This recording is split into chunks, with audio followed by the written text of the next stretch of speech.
Hi, and welcome to this episode of John's Motorcycle Rescue and Review. Today I'm once again with my 1978 KZ1000 project. If you're like me and you like classic bikes from the 1970s and 1980s, please like and subscribe. I feature lots of great classic bike content on this channel. And I have decided that I'm going to try my set of stock carburetors on this bike.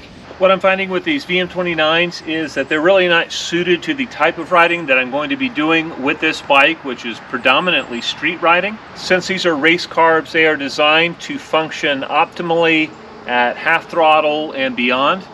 And most street riding is honestly done between an 8 throttle and probably a half throttle. So as much time as I've spent trying to dial in these VM29s, I think I'm just going to bail from that track. I have disassembled my set of stock carburetors and I'm going through and cleaning those. As I disassembled them, I found that one of my air fuel screws had broken off in the body of the carburetors. You can see that in this picture here.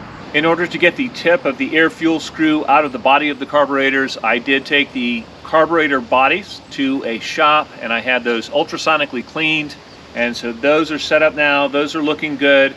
I need to order a couple of parts for the stock carbs, but once I have those back together, I will put them on the bike and I will start the process of dialing those in. I think those should be easier to dial in than these VM29s. Since we're getting into the colder weather and the fall riding season, I've gone ahead and I have winterized all of my motorcycles.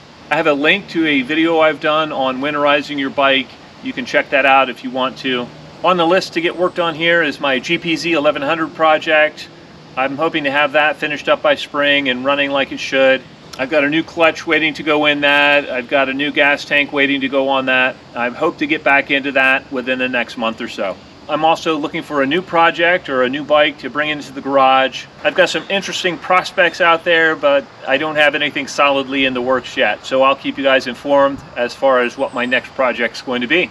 All right, I hope you found this video entertaining and informative. And until next time, enjoy the ride.